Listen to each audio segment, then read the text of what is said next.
In this video, we will present the Sequence Manager and its functionalities. The Sequence Manager is always on top of the upper right edge of the design area and provides a graphical representation of the design's order and an easy way to change it at will. At this point, you can only see an icon that shows the whole design, and this is because auto function is enabled. When auto function is enabled, the program automatically decides about the sequence of all design objects according to its innate optimization strategy.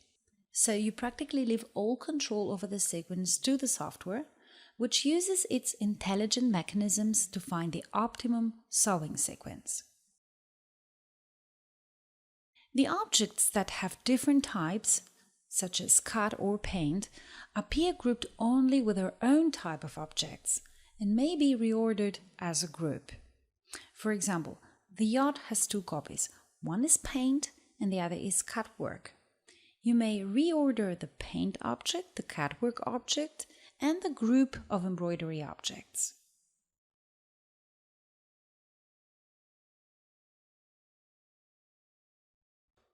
You can only specify some optimization preferences to guide the software on how you want the design to be embroidered. This is explained in detail in a separate video. But what if you want to take control over the whole sequence yourself?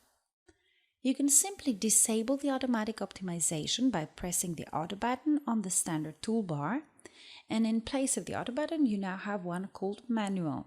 So you switched into manual mode, and if you look now at the sequence window, you can see the individual shapes of the design.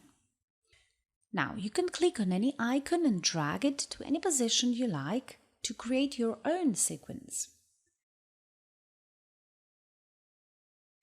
Next to each sequence icon, you can see a numeric value which represents the position of this design part in the embroidery sequence.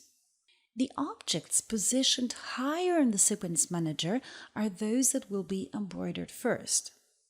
If you click on any icon of the Sequence Manager, it gets selected, and you can spot it inside the design area with a highlighted rectangle around it.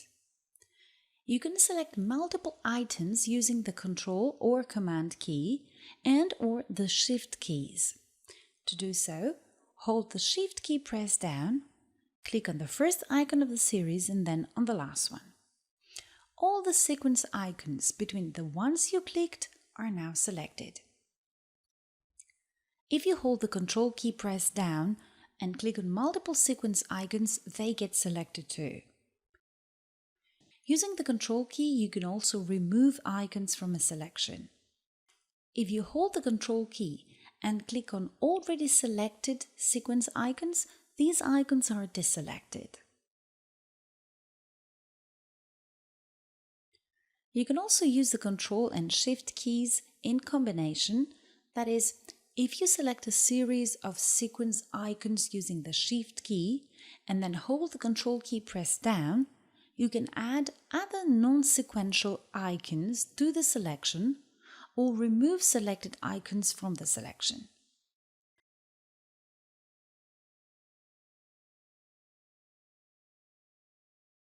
If you right-click on any sequence icon when one or more sequence icons are selected, then you also get general selection options.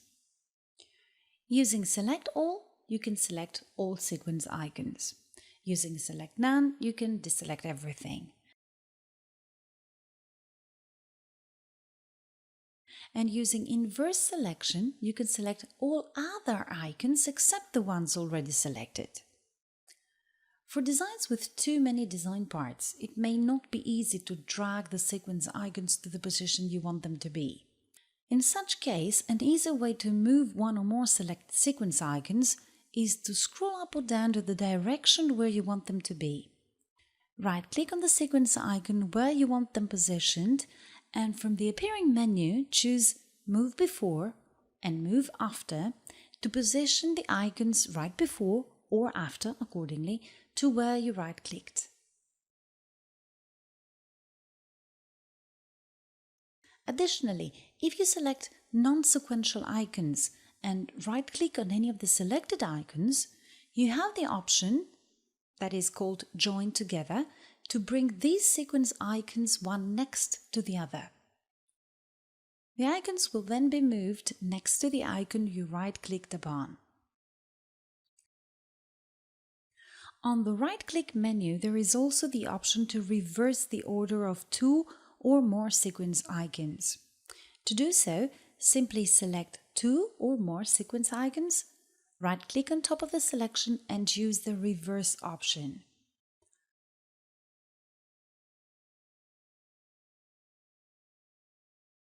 When the sequence is set to manual, one more icon appears on the title bar of the Sequence Manager. When you see this icon, all the design parts are separate icons.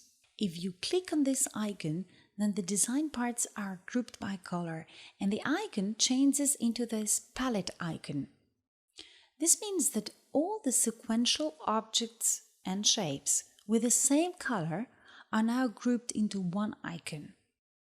This is a two-state pattern, so by default you see all objects as separate icons, and if you press once, the objects are grouped by color.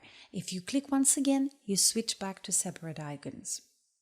The group by color function does not group objects or shapes with the same color if they have different fill or outline types. For example, it will not group two rectangles which, even though they have the same color, one is filled with step fill type and the other with paint step fill type. When the sequence icons are grouped by color, then next to each icon you see a series of numeric values. Additionally, you can see the fill and outline colors that are used for each icon. The Sequence Manager can only be resized or minimized and cannot be closed.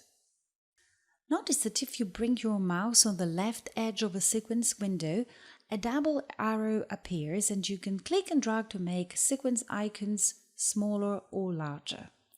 Click and drag to the right to make it smaller or to the left to enlarge it. If you shrink it too much, the sequence numbers and the colors are hidden. To minimize the Sequence Manager, you have to click on the pointing icon on the header, and to maximize, you need to click again on the same icon, which will now point to the opposite direction.